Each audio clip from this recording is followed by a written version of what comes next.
So greetings all, RPG Rider here.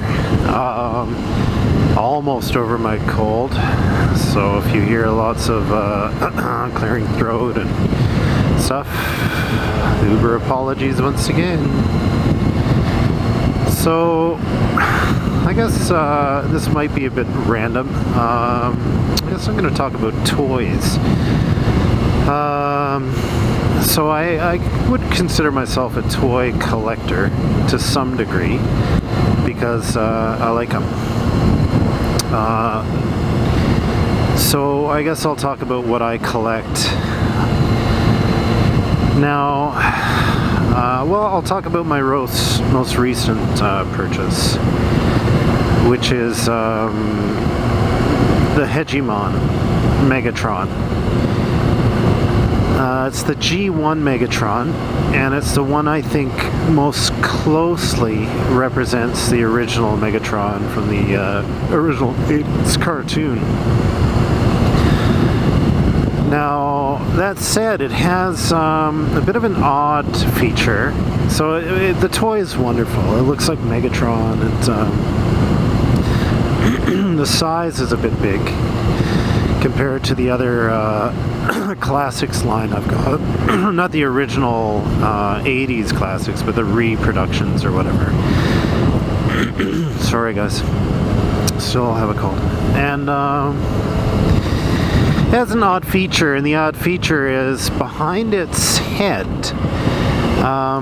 you don't see the back of Megatron's head. It's just this clear plastic, this translucent plastic, which is red, just coating the back of his head.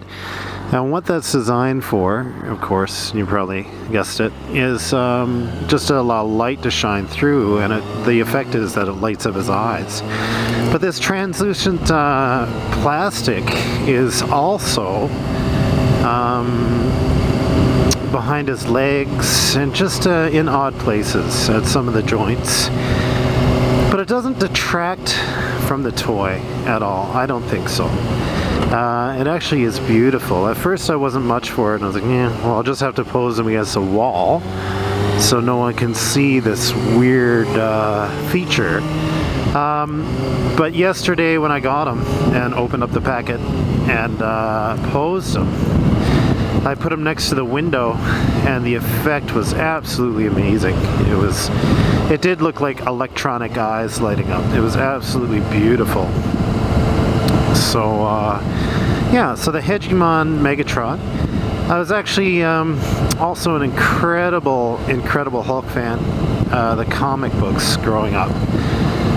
You know, 70s and 80s comics were the ones I backtracked and read and loved. And Bruce Banner, you know, it's cool because Hulk wasn't really a hero, although he sometimes ended up that way. Like, I'm not a fan of the new Hulks, you know, Hulk, secret agent, member of S.H.I.E.L.D., all that junk. I can't stand it. I like Hulk Smash, right? And, you know, the tortured monster, right? And it was just an interesting story because Bruce Banner was this puny Banner, and he hated the Hulk and the Hulk hated him. And the Hulk was very much like a child, right? Who would help a stray child or an animal more often than not, but people misunderstood him and hunted him, and cities were laid to waste as a result. And he was always ended up caught up in things, the Hulk was. So he may defeat the bad guy, but it really wasn't because he went out to defeat bad guys. It's just that a bad guy happened upon the Hulk. So I love those comics, so I'm an incredible Hulk collector to some degree. You know, the toys. And I have quite a few of those that I've been collecting for years, right? Just beautiful stuff. I'll have to show you my collection sometime. Maybe I'll post it in this vlog or the next one. But just beautiful toys, right? And the Maestro. There was this Hulk series called Future Imperfect, and there was a perfect story. Imperfect in the title, and a perfect story. And it was the future You know, there was a Pockeyclips, kind of a Mad Max style Pockeyclips, and the setting is very Mad Max. So what happens is that you know, it starts off kind of like Bartertown, this story, you know, the third Mad Max Beyond the Thunderdome, kind of like Bartertown, and there's this evil tyrant who rules everything, rules the world, and he's destroyed all of the superheroes. I think all of them. And he's got trophies in his room of all these superheroes that he's slain. You know, Spider-Man, Reed Richards, and just on and on and on. Wolverine, whomever. So what happened, you know, there are spoilers in this, so if you want to stop listening,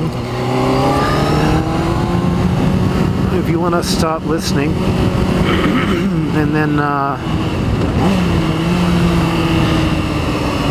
then come back, you're certainly welcome to. But essentially, you find out, here's where the spoilers start, guys. You're wondering who this tyrant is, and of course, no giant surprise. This is a Hulk book.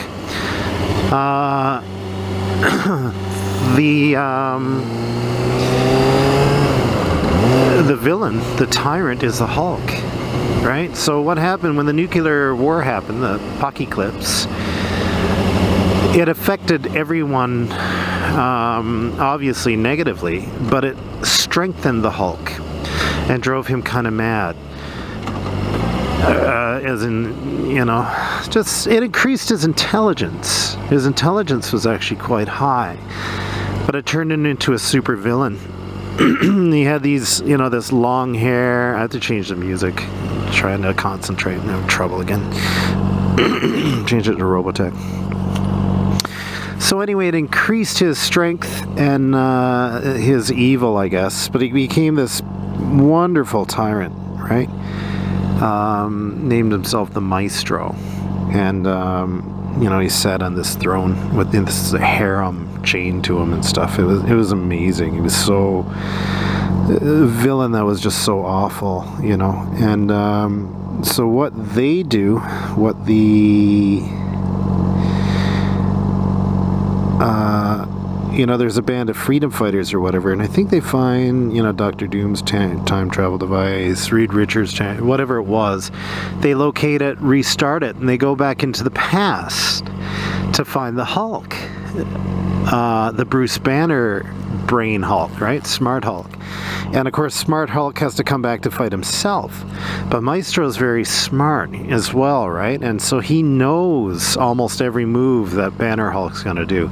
Anyway, I won't ruin the ending because you really should read this. It's really amazing. Future Imperfect, Part 1 and 2. And so I've got, long story short, longer. I've got the Maestro. I've got two of them. And one Maestro figure I've got is absolutely just beautiful, guys. It's so awesome. It's one of 800 and something in the world. It was quite expensive, but I, you know, had a birthday, and I said to my wife, well, you donate this much money towards my birthday, I'll donate this much money, and I'll get the Maestro. And I did, and it's in my basement, and I love the Maestro. Just fantastic. Such a cool figure. I've also got a lot of Transformers, but they're reissues of the original. So, I got a lot of Robotech and Macross model kits and cards and transformable Valkyries and Veritex and a couple SDF-1s and action figures. I got a lot of it in its original packaging. Just used to go on scavenger hunts to any store I could find, searching for anything Macross related. So I've got a lot of that. I also, you know, obviously have a lot of role-playing books, loads of games I hope to try, and I hope to have you guys along for those tests. And let's see what else. Once again, I'm unprepared for this. That's the way it's going to be for a while. My time's going to be freed up here shortly, so I'll actually have some organization to this. But let's see. So yeah, Transformers toy and a lot of other stuff. You know, Spawn and model kits. I was into tank models for the longest time. I like tanks. Tanks that are very sci-fi to me. So I collected a lot of those, and I have a lot of those that I've been working on. I have an airbrush for painting. You know, I'm more the toy guy. I'm more the already made stuff, but I got into models because, oh, there, I think that's a CBR up ahead. I don't even know if you guys can see it. I'm not sure if it is or not. No, it's not. I don't know what it is. Something. Something. Not sure what that is. Like. So, yeah. Yeah, I got into model kits because of all the Macross stuff I picked up. I was so into Macross, right? And I just, a lot of the stuff I could find were just the model kits. So finally I started getting into models, making them. And I've made a few. Let's see, what else? Yeah, that's it, that's everything I like. You know, I got a big collection, basically. Oh, obviously some Star Wars stuff here and there. What else?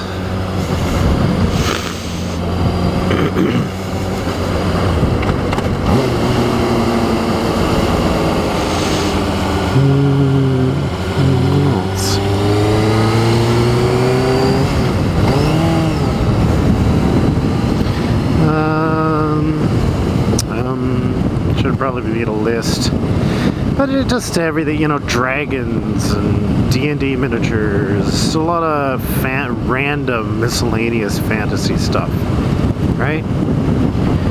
A lot of that stuff I've collected, and a random this and random that over years.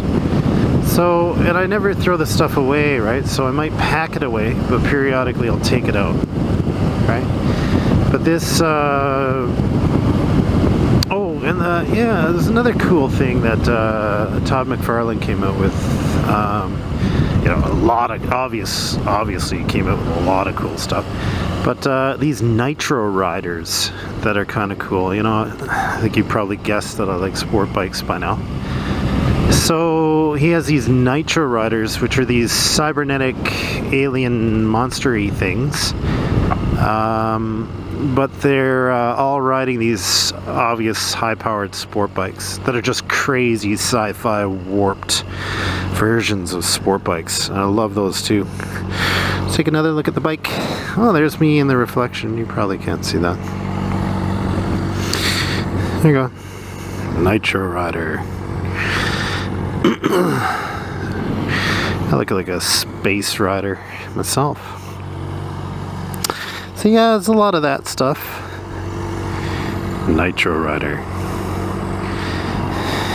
And a wasp. Finally got a wasp back for all those times I got in my helmets.